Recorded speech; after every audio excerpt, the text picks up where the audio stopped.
Good morning to all the students. So students, before start the lecture, today I want to introduce about your study, and I also tell about the importance of study in your life. So students, अगर मैं बात करूँ importance की, तो study की आपकी life में बहुत ज़्यादा इम्पोर्टेंस है. हम रोज लेक्चर डिस्कस करते हैं बट इम्पोर्टेंस नहीं बताते कि एजुकेशन की कितनी इम्पोर्टेंस है आपकी लाइफ के अंदर. सो स्टूडेंट्स, आपको पता है as you are in 11th standard, आप लोग 11th स्टैंडर्ड के स्टूडेंट्स हैं और 11th क्लास की मैं बात करूं तो आपने आगे जाके कोई भी कम्पिटिटिव एग्जाम अगर क्रैक करना है तो उसके लिए आपको 70% 11th का सिलेबस उसमें अटेम्प्ट होता है. तो आप 11th क्लास को बिल्कुल भी लाइटली नहीं लेंगे, आप उसे बहुत अच्छे से प्रिपेयर करेंगे. ठीक है, तो हमें पता है due to some reason we are doing this type of a distance learning. So जैसे ही हम क्लासरूम्स में इंटरेक्ट होंगे तो मैं अपनी बात आपको और बहुत अच्छे से समझा पाऊंगी. तो अभी मैं सिर्फ आपको इतना कहना चाहती हूँ, विदाउट अपने पेरेंट्स को परेशान करिए, विदाउट अपने पेरेंट्स को ये बोलिए कि आप फोन लेकर बैठे हैं और आप कुछ और उसमें वॉच कर रहे हैं. बेटर है जो आपके टीचर्स आपके लिए एफर्ट्स कर रहे हैं, आप उस वीडियो को पूरा देखिए और आफ्टर पूरा वॉच करने के बाद उसको प्रॉपर तरीके से नोट्स बनाने सीखिए.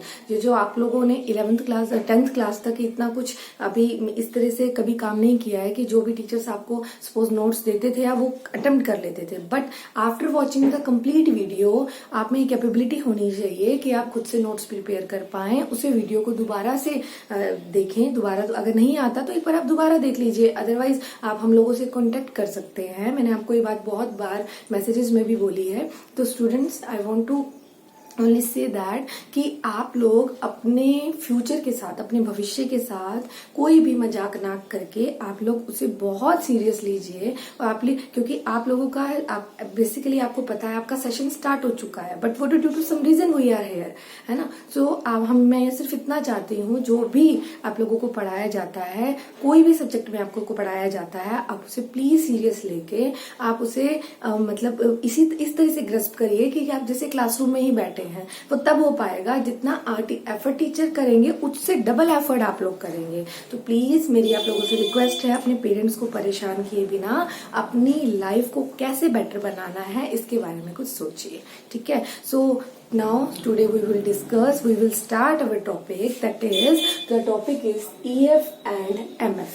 so students, हमने कल EF और MF के बारे में स्टडी किया था. EF is empirical formula, MF is molecular formula. So the molecular mass, तो मेरे पास आज एक न्यूमेरिकल है. The molecular mass of an organic compound is 78 and the percentage of the carbon is 92.4%. Percentage of hydrogen is 7.6%. Determine the empirical formula and molecular formula. So now we will start to solve this numerical. Firstly, make a box and separate into 6 parts. Fine. And in the first part write down the element. पहले column में आप लिखिए ऊपर element, दूसरे में लिखिए percentage, तीसरे में लिखिए एटॉमिक मास, फोर्थ में लिखिए मोल्स ऑफ एटम, नेक्स्ट लिखिए मोल्स रेशियो एंड नेक्स्ट लिखिए होल नंबर रेशियो. सो बच्चों, आप लोगों को एक कार्बन की और एक हाइड्रोजन की, तो मतलब आपको 2 एलिमेंट गिवन है, एक कार्बन और हाइड्रोजन, और दोनों की परसेंटेज गिवन है. कार्बन की परसेंटेज आपको गिवन है 92.4% एंड हाइड्रोजन की परसेंटेज आपको गिवन है 7.6%. सो आप यहाँ पर दोनों की परसेंटेज लिखेंगे जो आपको गिवन है. और अगला जो हमारा कॉलम है वो है एटॉमिक मास का. तो एटॉमिक मास कार्बन का आपको पता है 12 है, हाइड्रोजन का आपको पता है 1 है. ठीक है. उसके बाद आपने निकालना है moles of atom. Moles of atom निकालने का तरीका है, मतलब number of moles. Number of moles क्या होते हैं?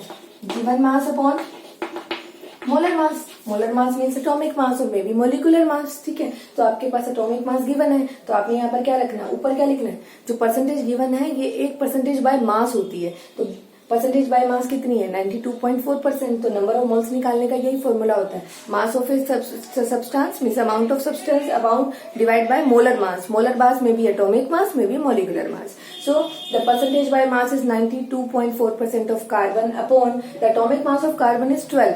फाइन. सो हाइड्रोजन का percentage by mass is 7.6 and the atomic mass is 1. So after dividing this, हमारे पहले में क्या आ रहा है आंसर? 7.7. दूसरे में आंसर क्या आ रहा है? 7.6. ठीक है। तो ये मैंने आपको 4 बातें बता दी हैं अब तक। पहले में आपने एलिमेंट लिखना है, दूसरे में आपने परसेंटेज लिखना है, तीसरे में आपने एटॉमिक मास लिखना है, फोर्थ वन में आपने मोल्स ऑफ एटम निकालने हैं। और मोल्स ऑफ एटम निकालने के लिए आपने परसेंटेज बाय मास को उसके एटॉमिक मास से डिवाइड कर लेना है, ठीक है। नेक्स्ट आ जाइए मोल्स रेशियो। अब मोल्स रेशियो निकालने का क्या तरीका होता है बेटा, इन दोनों में जो मोल्स ऑफ एटम आपने निकाले हैं कार्बन और हाइड्रोजन के, उसमें जो आपके पास लिस्ट वैल्यू आई है, कम वैल्यू आई है, तो यहाँ पर क्या है 7.7, इसमें क्या है आपके पास 7.6, तो दोनों ही वैल्यूज को 7 स्मॉल डिजिट वाली वैल्यू से डिवाइड कर दीजिए। तो 7.7 को भी 7.6 से डिवाइड कर देंगे, 7.6 को भी 7.6 से डिवाइड कर देंगे, ठीक है। दोबारा सुन लीजिए, जो भी आपके मोल्स ऑफ एटम आए हैं, नंबर ऑफ मोल्स निकल के आए हैं, उसको आपने जो कम डिजिट है उससे आपने डिवाइड कर देना है, ठीक है। जो लिस्ट वैल्यू आई है उससे आपने डिवाइड कर देना है। तो 7.7 को 7.6 से, 7.6 को भी 7.6 से डिवाइड कर देना है। तो एक में आपका आंसर आ रहा है 1.01, एक में आपका आंसर आ रहा है 1। सो हमारा लगभग 1.01 मतलब approximately consider to be 1 and here also 1, so whole number ratio is also 1 1। Okay, so C की वैल्यू कितनी आ रही है, सी की वैल्यू 1, एच की वैल्यू 1, सो रेशियो क्या आ रहा है 1:1। तो EF क्या होगा, EF होगा हमारा CH, C भी 1, H भी 1, तो CH हो गया, वो इंपीरिकल फॉर्मूला हो गया हमारा CH। तो इस तरीके से इस न्यूमेरिकल के अंदर एक तो हमने EF निकालना था, ठीक है। तो EF निकालने के लिए मैंने आपको बता दिया किस तरीके से हमने बॉक्सेस बना लेने हैं, कैसे हमें उसे 6 पार्ट्स में डिवाइड करना है। पहले कॉलम में हमने एलिमेंट लिखने हैं या उनके सिंबल लिखने हैं, दूसरे कॉलम में हमने परसेंटेज जो उसने दे रखी है वो लिखनी है, तीसरे कॉलम में हमने एटॉमिक मास, हमें एलिमेंट का पता होता है, वो लिखना है, फोर्थ कॉलम में हम लोगों ने जो भी परसेंटेज गिवन है उसके एटॉमिक मास से उसे डिवाइड करना है। उसके बाद फिफ्थ कॉलम में हमें जो भी आपकी कम वैल्यू आई है उसको आपने दोनों जो भी आपके मोल्स आए हैं, जो भी इन दोनों में से कम वैल्यू है, देखो 7.6, 7.7 और 7.6, तो दोनों में से वैल्यू कम कौन सी है 7.6, तो जो भी आपका आंसर आया दोनों साइड आप 7.6 से क्या कर देंगे, डिवाइड कर देंगे, ठीक है। अब जो भी आपका आंसर आए, अगर वो ज्यादा ही कुछ उसमें होता जैसे सपोज होता मेरे पास 1.49, तो हम एक अलग उस पर आगे रूल अप्लाई करते, बट अगर हमारा नॉर्मल सा आंसर है 1.01 और 1, तो 1.01 consider to be 1, so whole number ratio is 1 1। So C की रेशियो कितनी आ रही है 1, एच की रेशियो कितनी आ रही है 1, तो EF क्या बन गया, इंपीरिकल फॉर्मूला क्या बन गया CH, ठीक है। तो इस तरीके से हम लिंकर फॉर्मूला हम कैलकुलेट करते हैं। और अगर मैं बात करूं इंपीरिकल फॉर्मूला मास की, इंपीरिकल फॉर्मूला मास निकालने का तरीका होता है, कार्बन की वैल्यू कितनी है 12, मास कितना है 12, हाइड्रोजन का कितना है 1, तो इंपीरिकल फॉर्मूला मास कितना आ गया 30। In this way we calculate the empirical formula mass, ठीक है। तो आप लोगों को इंपीरिकल फॉर्मूला निकालना आ गया, इंपीरिकल फॉर्मूला मास निकालना आ गया। So what is EF? EF is CH and what is empirical formula mass? 12 plus 1 means equal to 13. But हमें कैलकुलेट करना है मॉलिक्यूलर फॉर्मूला, और मॉलिक्यूलर फॉर्मूला निकालने के लिए हमें यूज करना होता है n multiply EF। n is the whole number integer multiply EF। EF की वैल्यू तो ठीक है हमारे पास, EF फॉर्मूला तो है हमारे पास CH, एंड n निकालने के लिए हमें क्या चाहिए होता है molecular mass upon empirical formula mass. And molecular mass की वैल्यू आप लोगों को गिवन है, कितनी वैल्यू गिवन है 78, और इंपीरिकल फॉर्मूला मास की वैल्यू आप लोगों ने निकाली है कितनी 13। तो कट करने के बाद n की वैल्यू, स्मॉल n की वैल्यू हमारे पास कितनी निकल के आ रही है 6, we put the value here 6 multiply empirical formula कितना है मेरे पास CH, तो वैल्यू क्या आ रही है C6H6, एंड C6H6 क्या होता है बेंजीन होता है, कल मैंने आपको बताया था। और it is a organic compound, ये एक ऑर्गेनिक कंपाउंड होता है और इसे बोलते हैं benzene, in which 6 carbon atom are here and 6 hydrogen atom are here and 3 alternate bond are also present in the ring.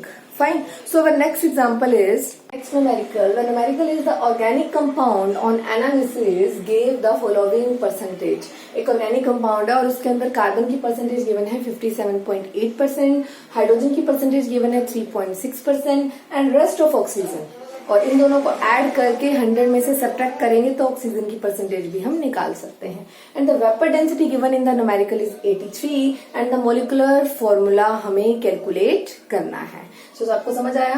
In the organic compound on analysis, हमारे पास एक ऑर्गेनिक कंपाउंड के analysis के बाद हमारे पास कार्बन की percentage आपको given है, hydrogen की गिवन है, और ऑक्सीजन की आप खुद निकालेंगे, वो आप आराम से निकाल सकते हैं। अगर हमें 2 की गिवन है तो दोनों को ऐड करके हम 100 में से सब्ट्रैक्ट करके ऑक्सीजन की परसेंटेज भी निकाल सकते हैं। और वेपर डेंसिटी गिवन है हमें 83 एंड मोलिकुलर फॉर्मूला हमें निकालना है। तो मोलिकुलर फॉर्मूला ऐसे नहीं निकल सकता, उसके लिए हमें पहले ईएफ निकालना पड़ेगा, इंपीरिकल फॉर्मूला निकालना पड़ेगा। तो तरीका मैं आप लोगों को बता चुकी हूँ। आप लोगों ने एक बॉक्स बनाना है, उसको 6 पार्ट्स में डिवाइड करना है। पहले पार्ट में क्या बताया, पहले में आपने लिखना है एलिमेंट और how which type of elements are given to you, carbon, hydrogen, oxygen, percentage is 57.8%, 3.6%। और ऑक्सीजन की कैसे निकालने के लिए बोला है मैंने आपको, दोनों को ऐड किया है, 57.8 प्लस 3.6 को ऐड करके 100 में से सब्ट्रैक्ट किया है, तो ऑक्सीजन की परसेंटेज आई है 38.6%। सो एटॉमिक मास कार्बन का आप लोगों को सबको पता है 12, हाइड्रोजन का 1, ऑक्सीजन का 16। आपको नहीं पता तो आप कम से कम 30 एलिमेंट तक, 30 हमारा जो एटॉमिक नंबर तक आप अच्छे से याद करिए।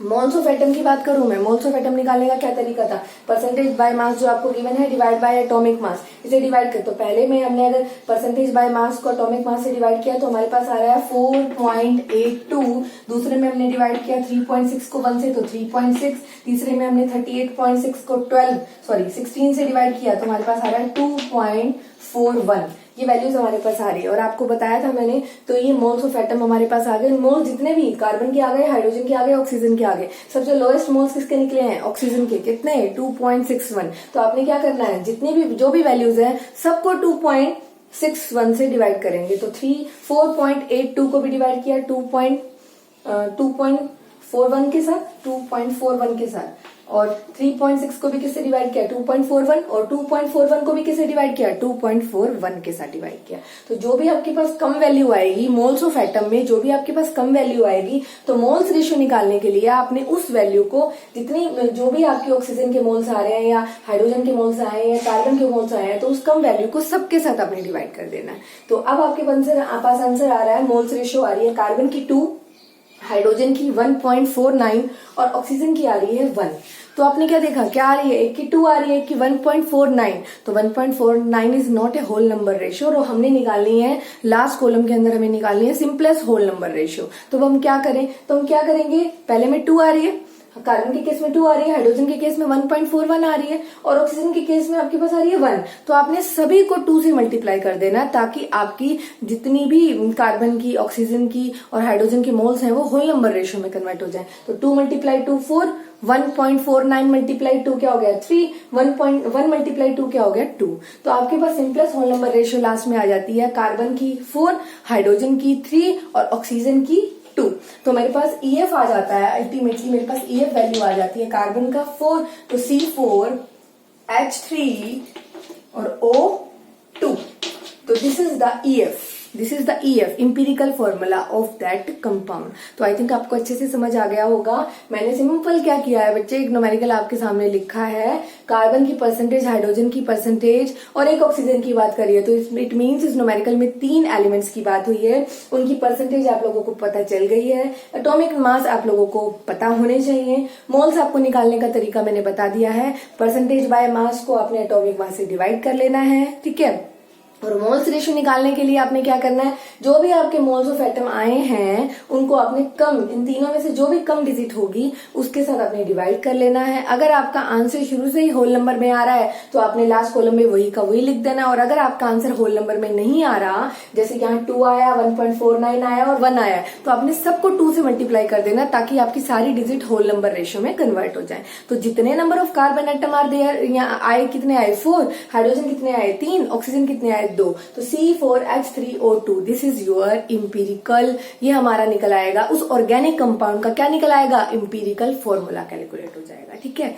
बस EF की वैल्यू कितनी आई थी, C4H3O2, this is the value of EF and EFM, empirical formula मास आपको निकालना आता है 12 × 4 प्लस में 1 × 3 plus 16 × 2, fine. So value is, हमारे पास यहाँ वैल्यू निकल के आती है बच्चों 83, फाइन। सो और अगर मैं बात करूं किसकी, MF निकालने की, तो MF को निकालने के लिए चाहिए N × EF।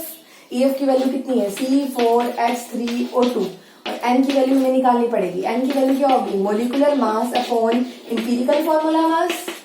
इंपीरिकल फॉर्मूला मास कितना है 83, मोलिकुलर मास हमें गिवन नहीं है, बल्कि हमें गिवन है वेपर डेंसिटी, और मैंने आप लोगों को अवोगाड्रो लॉ जब पढ़ाया था तो पढ़ाया था molecular mass equal to 2 into vapour density.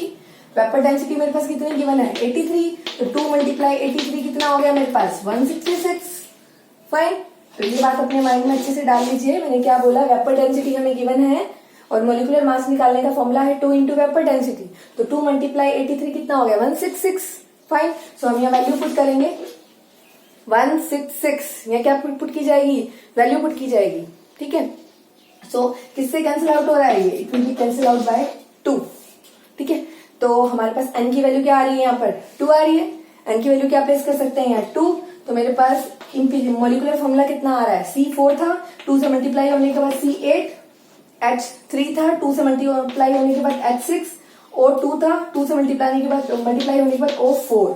So this is our molecular, this is the molecular formula of this organic compound. Okay, so empirical formula हमारे पास C4H3O2 निकाला।